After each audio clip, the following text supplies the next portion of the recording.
basaremos en trabajar con la máquina de corriente continua. Por lo tanto, debemos tener bien en claro algunas cosas.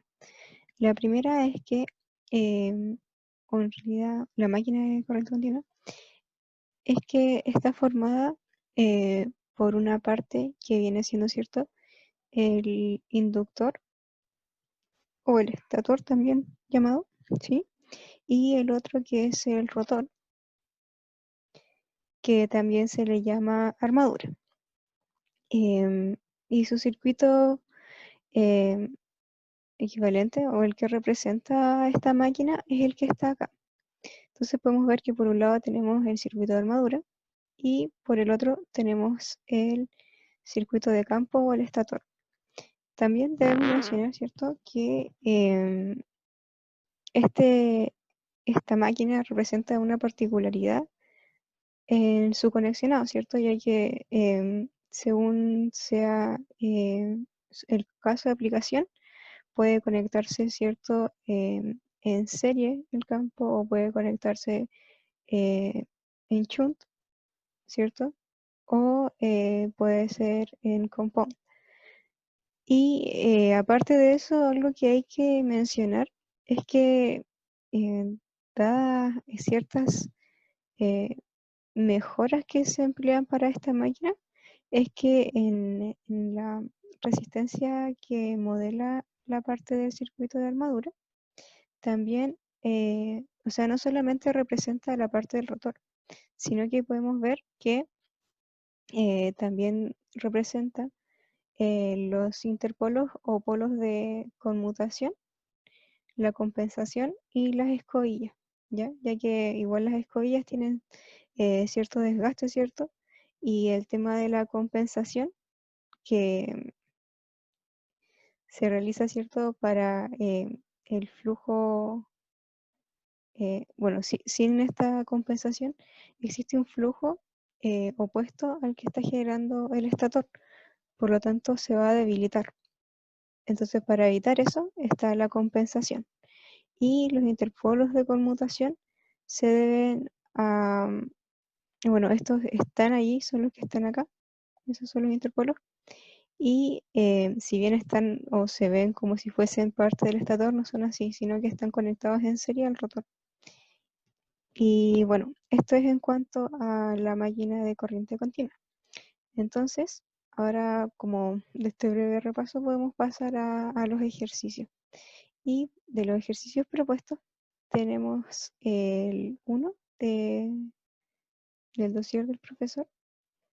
Y bueno, acá se nos habla, ¿cierto?, de que tenemos una máquina de corriente continua de excitación independiente.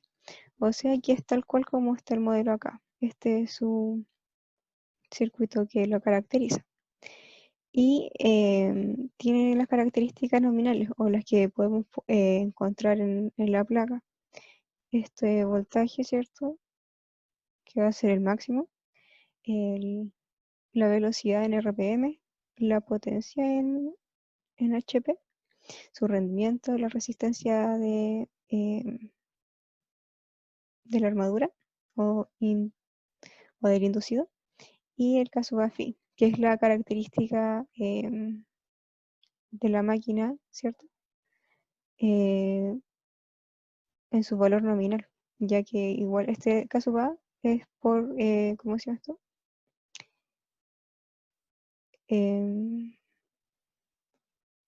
Es, es por fábrica, pero el phi está, ¿cierto?, en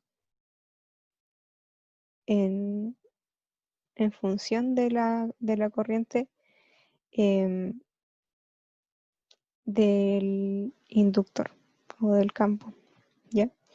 Entonces ahora, a partir de estos datos debemos determinar lo que es la corriente y el torque nominal, la corriente de partida. Bueno, entonces ya tenemos corriente y torque nominal. Sí, porque tenemos los datos nominales, los de placa.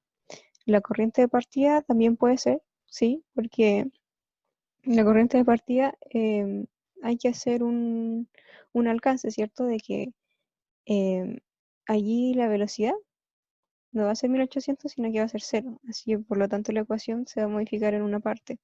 Y después, ¿qué pasa si la corriente partida quiere limitarse, ¿cierto? A 1.5.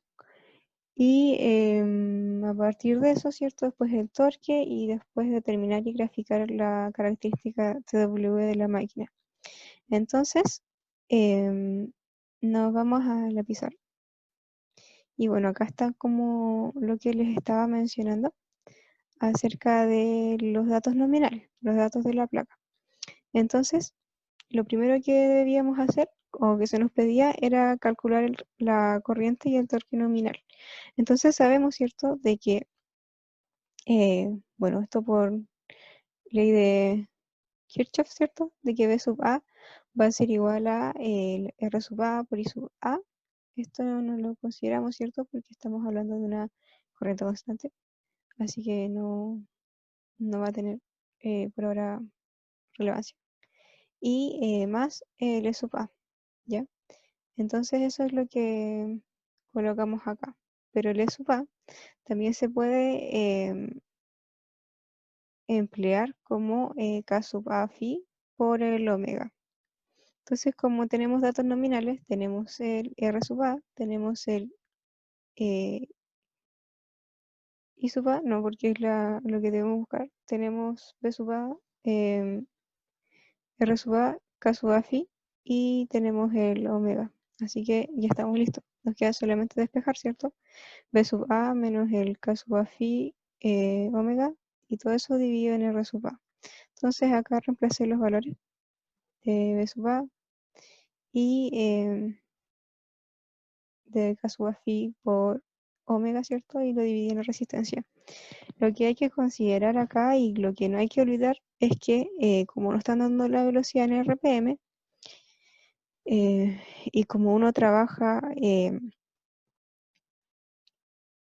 siempre como para tener los amperes, ¿cierto? Hay que llevarlo a la velocidad que uno trabaja, ¿ya? Entonces serían pasar los 1800 RPM a radianes dividido en segundos. Y a partir de eso, ¿cierto? Sabemos que un RPM son 2pi dividido en 60. Entonces eso es lo que se realiza. Eso hay que tener cuidado porque generalmente igual trae algunas complicaciones, ¿ya? O en realidad pueden cometer ese error y después todo el ejercicio está malo. Entonces hay que tener cuidado ahí. Si me está dando un RPM o en qué unidad es la velocidad.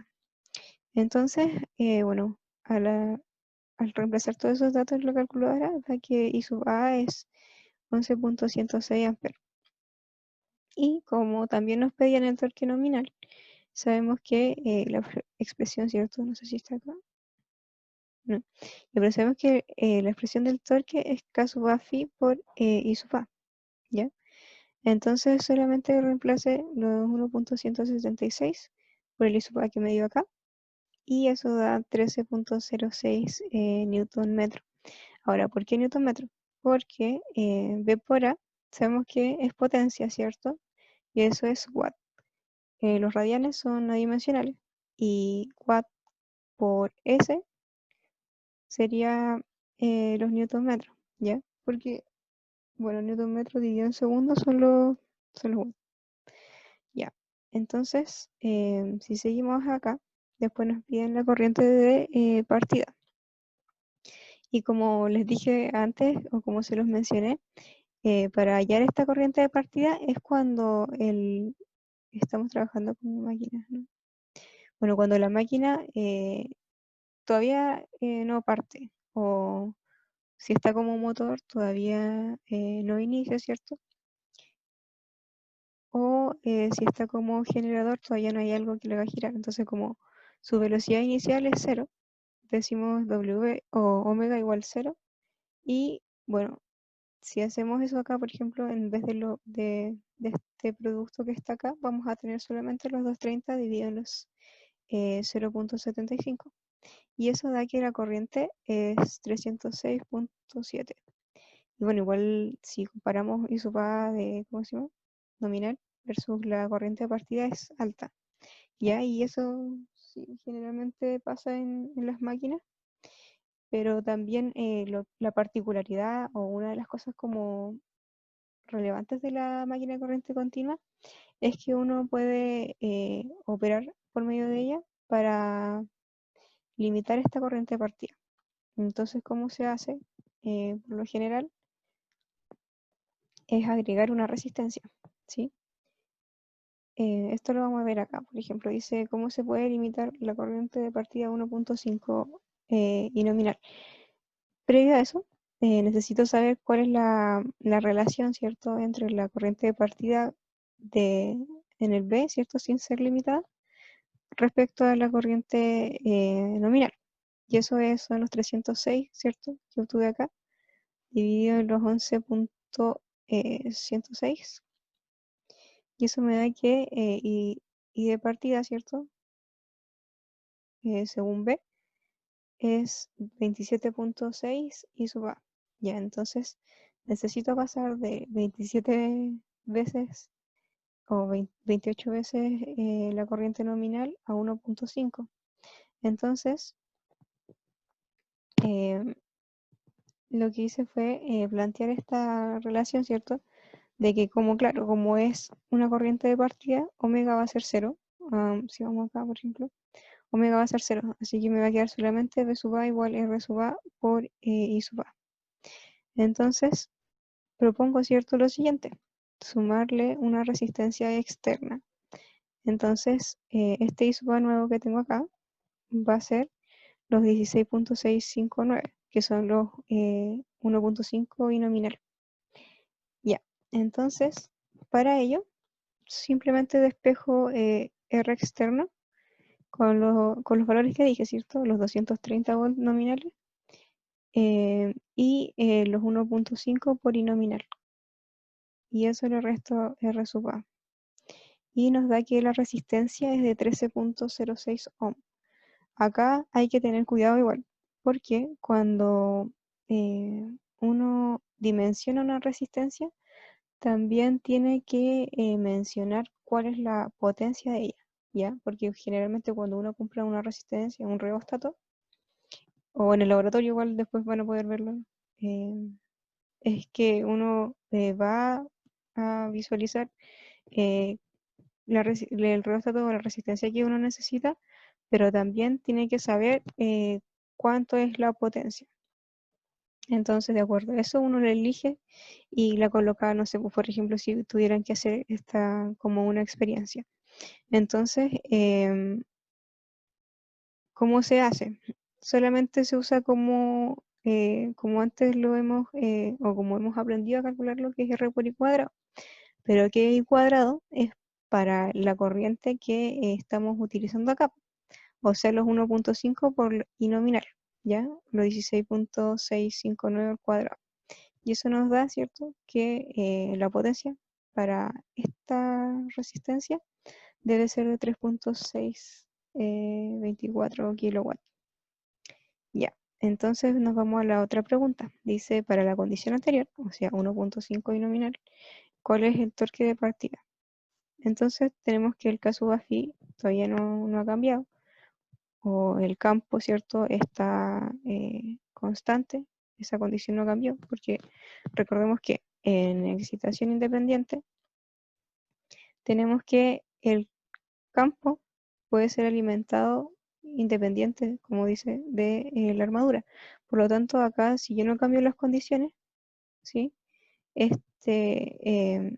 esta corriente de campo I sub F, que asocia, ¿cierto?, un phi, o que phi está en función de I sub F, esta relación no va a cambiar, por lo tanto, K sub phi se mantiene constante, pero no así la corriente, ¿cierto? Entonces, para el torque de partida sería el K sub phi por la corriente de partida, pero que está limitada, ¿cierto?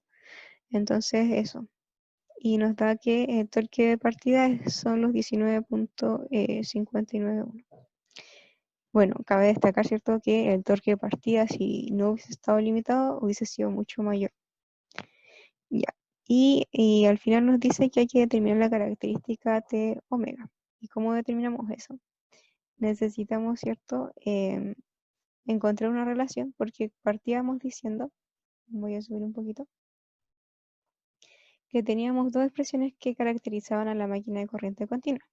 Una que estaba asociado el voltaje con la velocidad, o una que a grandes rasgos nos decía la característica de la velocidad, y otra que habla acerca de el torque, ¿sí?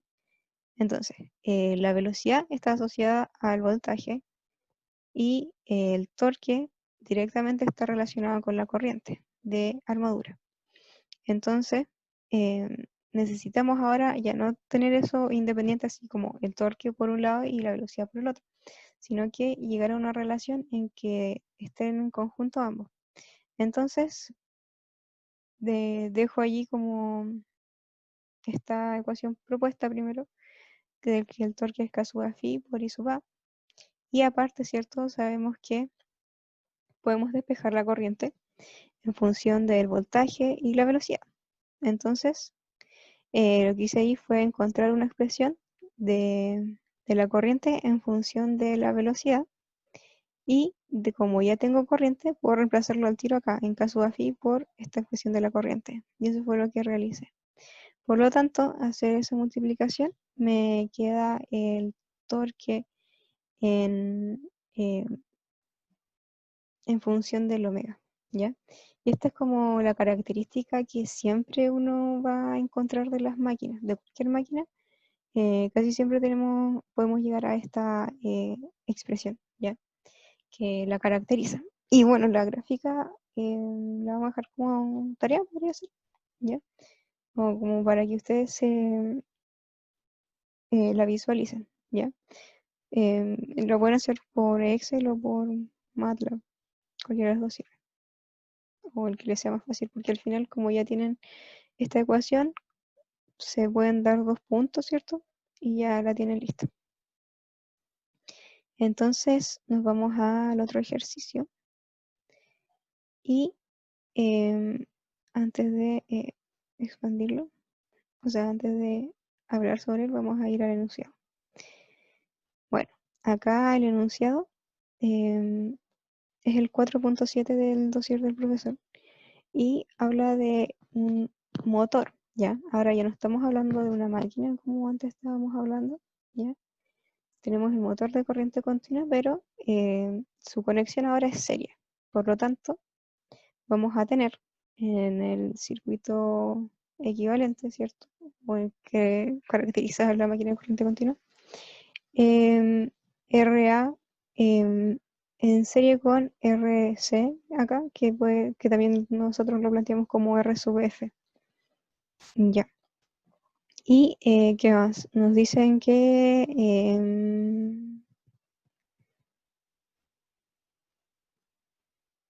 los datos nominales, ¿cierto? Son los que están acá del motor.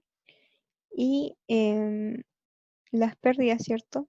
A plena carga, o sea, con estos datos nominales, son estas, ¿ya? Hay que tener cuidado ahí porque me pueden dar las pérdidas en ciertas condiciones, a plena carga, a mitad de carga, todo eso. Entonces hay que tener cuidado, ¿ya? Entonces, a plena carga o con estos datos nominales, ¿cierto? Cuando la carga es la máxima, por así que soporta la máquina, eh, están estas pérdidas. Y nos dicen que las pérdidas mecánicas pueden considerarse constantes. O sea, si me cambian las condiciones de plena carga, si me dicen, o sea, a mitad de carga, a un cuarto de carga, no sé, las pérdidas mecánicas no van a cambiar. Por lo tanto, esas sí no van a tener como variación en función de la carga. No así las pérdidas del cobre, del inducido y del inductor. Ya. Y a partir de eso nos dicen que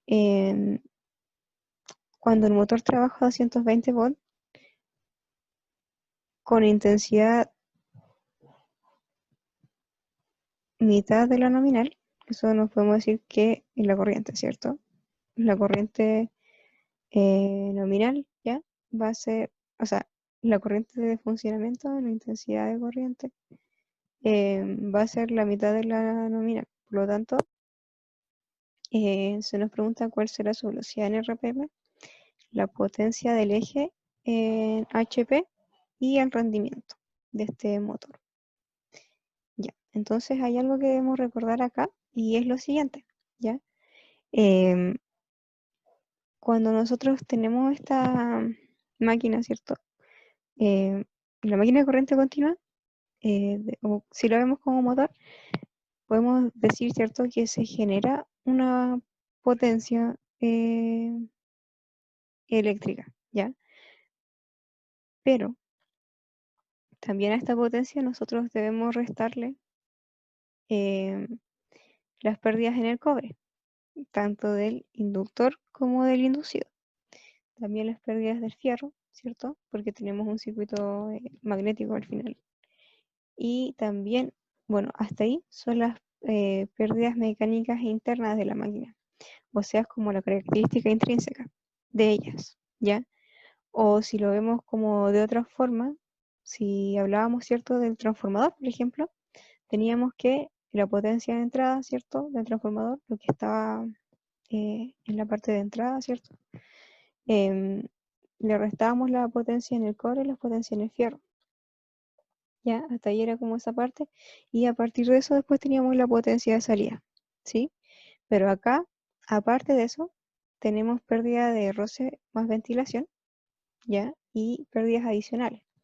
Acá las pérdidas de roce y ventilación, por lo general, como es bueno, las aplicaciones están casi siempre en funcionamiento. Por ejemplo, si estamos hablando de un motor, no sé, en un proceso, este proceso va a ser constante, está trabajando por horas. Entonces, no es que vaya a estar como unos minutos o se calentó mucho el bobinado, ¿cierto? Hay que desconectarlo, no. Necesita estar como en funcionamiento constante, por lo tanto, em, los bobinados, ¿cierto? Van a tener que estar ventilados como de alguna forma. En los transformadores, por ejemplo, antes podíamos ver que esto quizás no era tan relevante porque como algunas veces los bobinados estaban sumergidos en aceite, era una forma de disipar ese calor, ¿cierto? Pero, pero ahora no se hace caso, sino que tenemos ventiladores y los ventiladores por lo general están, bueno, están conectados a la misma potencia que genera la máquina, por lo tanto eh, se le resta a la que sale, como a la de utilización, por así llamarlo. Y las pérdidas adicionales son partes que nosotros no consideramos como, o sea, que no sabemos considerar como eléctricos, que están asociados más a la parte mecánica, como, no sé, algunas que no se dicen, ¿ya? ¿Qué más? Eso. Entonces, a partir de eso, después de todas esas eh, cosas que se nos salen, ¿cierto? Se nos restan, mejor dicho, tenemos la potencia de salida. Entonces, como acá dice potencia mecánica, ¿cierto? Interna. em, Acá vamos a ver como la gran diferencia de una máquina versus el transformador.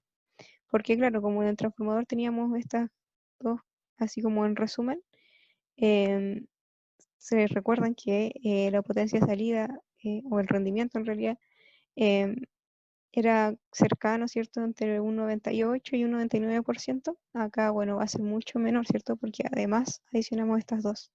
Así que por lo tanto eso hay que tenerlo como bien claro. Entonces el transformador tenía como a grandes rasgos, o se puede decir así como muy resumidamente, que tenía dos pérdidas que restarle nomás a la potencia de entrada. Mientras que la máquina, entonces voy a tener que, así como, al menos voy a tener cuatro. Por lo tanto, este rendimiento va a ser menor, ¿ya? Así que eso como tiene que quedar como en resumen. Y bueno, nos vamos al ejercicio. Ah, tenemos, ¿cierto? Entonces, como, bueno, le puse ejercicio 2 solamente para diferenciarlo. Tenemos que la máquina de corriente continua está trabajando en modo motor y como su conexionado es en serie. Entonces coloqué los datos nominales, ¿cierto? los que se nos estaban dando, y se nos decía que a plena carga, eso les dije, ¿cierto? Estos datos estaban acá. Tanto la potencia del cobre inducido, que eran 3,7%, y las pérdidas en el cobre del inductor, que eran 3,2%. Acá, claro, lo que podemos decir, ¿cierto? Es que esto no está a plena carga, por lo tanto lo voy a separar un poquito, para que eso lo tengamos considerado como constante, ¿sí? Porque dice que las pérdidas mecánicas son constantes. Las que dependen de esta condición de plena carga son las pérdidas en el cobre del inducido y el inductor. Ya, entonces se nos dice que la condición de funcionamiento es que el motor trabaja con V sub A igual V sub A nominal, o sea, los 220 volts, y la corriente I sub A, vamos a ver, sí, ya, y la corriente I sub A es la mitad, o sea, es sí, pues, la mitad nominal, o 0,5 I sub A nominal. Entonces lo primero que se nos pide es la velocidad en RPM. Entonces nosotros, ¿cómo podemos sacar la velocidad? Nos debemos acordar, ¿cierto?, de que hay una relación de E sub A con omega sub m, ¿sí? Pero claro, esta relación me pueden decir que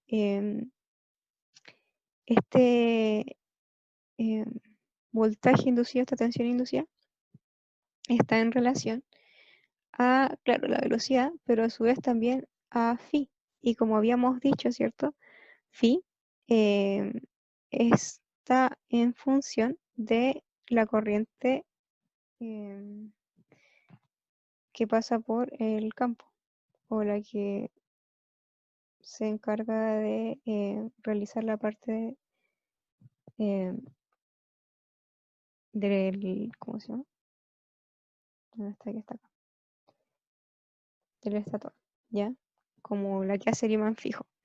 Entonces, dada esa situación, y bueno, como estamos trabajando con la conexión serie, I sub F va a ser igual a I sub A, ¿ya? Eso es como tenerlo presente. Y a su vez, ¿cierto? Entonces yo puse de que ya, para la condición 1 o la condición nominal, vamos a tener que E sub A1 va a ser K sub A phi por phi sub, o sea, K sub A por phi sub 1, ¿ya? Con esa, con I sub A nominal por omega 1, y a su vez E sub A2 va a ser K sub A por phi sub 2, ya que esta está en relación a la corriente del campo bajo la condición, ¿cierto? Esta, de que el motor trabaja a la mitad de la corriente nominal, ¿ya? Entonces, por eso phi sub 2 y omega sub m2. Y bueno, como está esta relación de que phi es una función de I sub f, vamos a utilizarlo solamente como para hallar una relación entre phi sub 2 y phi sub 1, ¿ya? Entonces acá lo que hice fue dividir, o igualar, mejor dicho, igualar los K sub A, ¿ya? Que nos resultan E sub A1 dividido en phi sub 1 por omega m1, igual a E sub A2 por, o sea, E sub A2 dividido en phi sub 2 por omega m2. Entonces acá utilizo esa relación de que como phi está en función de I sub f, y I sub f al final es igual a I sub A, solamente hice una relación entre I sub A1 y I sub A2. Esto porque no tengo como implícito el phi, los valores de phi, cuando las condiciones cambian, ¿sí? Porque como se está variando, bueno, como está en serie y se varía la corriente, también a su vez se varía ¿cómo se llama? La corriente de campo. Por lo tanto, como se varía el campo, se varía el flujo del estator. Ya, entonces ahora, a partir de esa relación, también necesitamos obtener el valor de E sub A2. Entonces, otra forma de hallar E sub A2 es con la leguidad, ¿cierto? Como la que salía acá, de que, bueno, B sub A, ¿cierto? Era igual a R sub A por I sub A más E sub A. Entonces E sub A es igual a B sub A menos RA por I sub A. Y eso es lo que puse acá, B sub A menos R sub A por I sub A. Y a partir de eso calculé, ¿sí? Porque acá, bueno, voy a utilizar los 220 que son los nominales. Y después acá la suma, ¿cierto? De las resistencias. Ojo, ¿cierto? Esto se hace porque estamos trabajando con conexión seria, ¿ya? Y acá, ¿cierto? La primera expresión va a ser con I sub A nominal. Y la segunda va a ser la misma expresión, los B sub A nominales menos la suma de la resistencia, pero por la corriente nominal, pero por 0,5. Entonces, no tengo el valor de R sub A y de R sub F. No me lo dicen como dato en el ejercicio 1. En el ejercicio 1 me dan de frente, así como nos decían R sub A, miren, por ejemplo, los datos nominales. Acá. Nos decían que R sub A era 0,75, pero acá no. Pero acá, a diferencia del otro ejercicio, nos dan los valores, ¿cierto?, de las potencias. Acá. Cuando nos decían a plena carga, las pérdidas del cobre del inducido es tanto y la del inductor es tanto. Entonces ahora, como me dan el por ciento, el 3.7 lo divido en 100 y tengo las pérdidas en por unidad, ¿cierto? Entonces, si está a plena carga, necesito la potencia de plena carga. ¿Y cómo es la potencia de plena carga? Simplemente los I sub A por B sub A. Ojo acá que esa es la potencia eléctrica, ¿cierto? La potencia de entrada. Esta que tenemos, a ver, esta que está acá, esta, ¿ya? Y esta que viene siendo la potencia de salida, la de utilización, viene siendo los 50 HP. Por lo tanto, hay que tener cuidado ahí, ¿ya? Entonces, B sub A por I sub A por estos 3.7 dividido en 100, tengo las pérdidas en el cobre inducido, ¿ya? Y acá en el inductor igual, 3.2 dividido en 100 por los 220 por los 190, tengo las pérdidas en el cobre del inductor. Ya, entonces tengo valores, pero también necesito conocer la resistencia asociada a la armadura y la resistencia asociada al campo. Pero igual, nosotros sabemos, ¿cierto?, de que P es igual a R por I cuadrado. Entonces, acá debería ser para el inducido R sub A, ¿cierto? Por I sub A al cuadrado. O lo que estoy diciendo acá es esto. P del cobre del inducido debe ser igual a R sub armadura, ¿cierto? R de la armadura por I sub A al cuadrado, ¿ya? Y aparte,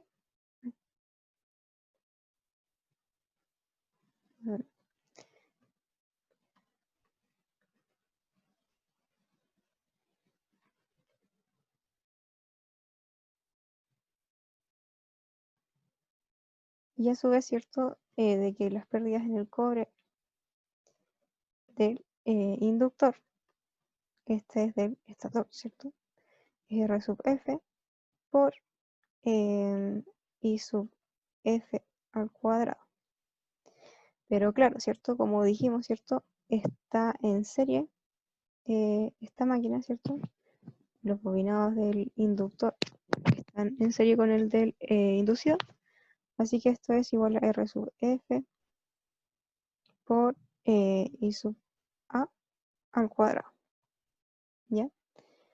Bueno, entonces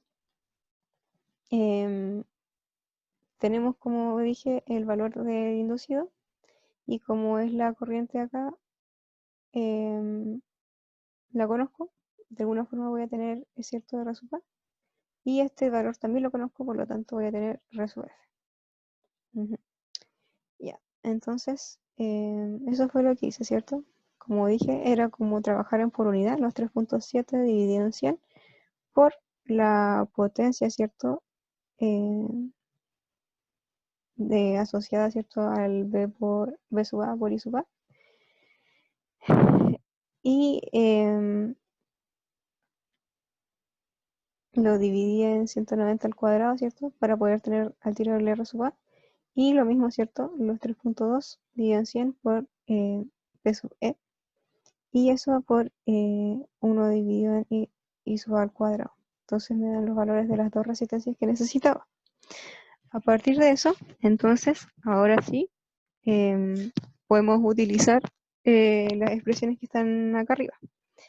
Del B sub A nominal menos la suma de las resistencias por la corriente nominal, y eso me da E sub A1. E sub A1 igual a 204.82.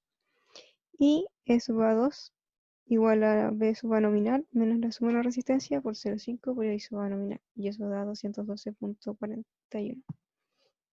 Ya, entonces ya tenemos los valores de E sub A y de o sea, E sub A1 y E sub A2. Y también tenemos lo de la corriente. Porque claro, podemos decir como I sub A es I sub A nominal, I sub A2 es 0,5 I sub nominal. Solamente usamos 1 dividido en 0,5. Los valores de los voltajes inducidos, ¿cierto? Que obtuvimos anteriormente. Y lo multiplicamos por los 600 de RPM, que eran la velocidad, ¿cierto? Omega M1, los nominales. Y eso dan 1244.37 RPM. Ya entonces, si bien se disminuyó la corriente, ¿cierto? A la mitad, la velocidad está casi al doble, un poquito más, ¿ya? Entonces, seguimos. Nos piden después la potencia en el eje. Esto es en HP. Entonces, como dijimos, vamos a tener que plantear una ecuación, ¿cierto?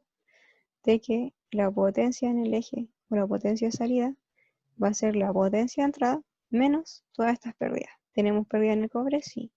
En el fierro no nos dicen nada específicamente y nos dicen unas potencias mecánicas que van a ser asociadas a esta parte de acá de pérdida de roce más ventilación. ¿Ya? Entonces, ¿cómo se calculan estas potencias? ¿Ya? Porque tenemos cobre, o sea, las pérdidas de entrada ahora están bajo qué criterio o bajo qué cosa. Nos decían que la máquina estaba trabajando en esta condición, o sea, con voltaje nominal, pero con la corriente a la mitad de su nominal. Por lo tanto, bajo esas circunstancias vamos a tener que calcular la potencia de salida, ¿ya? Entonces la potencia de entrada ya va a ser los 220 por los 190, pero los 190 dividido en 2, ¿sí? Que es la corriente nominal dividido en 2. Y a eso se le va a restar los otros valores. La suma de la resistencia, ¿cierto? Por la corriente al cuadrado, 290 dividido en 2 al cuadrado, menos la potencia mecánica. Acá hay que tener cuidado, ya que estamos multiplicando los valores que teníamos como datos, ¿cierto? Como las pérdidas de mecánicas no cambian, acá la potencia por la que multiplico, ¿cierto? Deben ser los 220 por los 190, no los 190 dividido en 2, porque nos están diciendo que las pérdidas mecánicas no van a cambiar en función de la condición en la que trabaje la máquina. Van a estar, ese va a ser siempre su valor, ¿ya? Así que cuidado ahí. Y eso nos da, ¿cierto? 1908. No, en realidad son 19.008. Ya, la cosa es que esto nos da en watt. Y para pasar de watt a HP, debemos utilizar o debemos saber cuánto es un HP. Un HP son caballos de fuerza, ¿cierto? Y representan 745.7 watts. Si lo aproximamos, ¿cierto? Son 746. Entonces, no nos queda más que de este valor de watt dividirlo a 746 y nos da 25.48 HP. Que, bueno, si lo... miren, recordemos 25.48 y acá en sus datos nominales teníamos 50 HP. O sea que se redujo casi a la mitad la potencia. Se redujo la corriente a la mitad de la nominal y la potencia está a casi la mitad de la nominal, ¿ya? Así que ese es como un análisis que podemos como mencionar. Y en cuanto al rendimiento, ¿cierto? Rendimiento desde máquinas uno lo consideramos como potencia salida versus potencia de entrada, ¿cierto? Por 100. Entonces, al hacer eso, nos da que tenemos un rendimiento del 90.95%. Y ahora me pueden decir de nuevo, pero cuando sacábamos rendimiento no eran parecidos, ¿cierto? A unos 98, 99%. Sí, cierto, son transformadores, ¿ya? Pero esto para máquinas está súper bueno, ¿ya? Es un valor que está dentro del rango, porque recordemos que no va a ser tan grande como, como en el transformador, porque tenemos ahora estas dos nuevas pérdidas, por así llamarlas nuevas,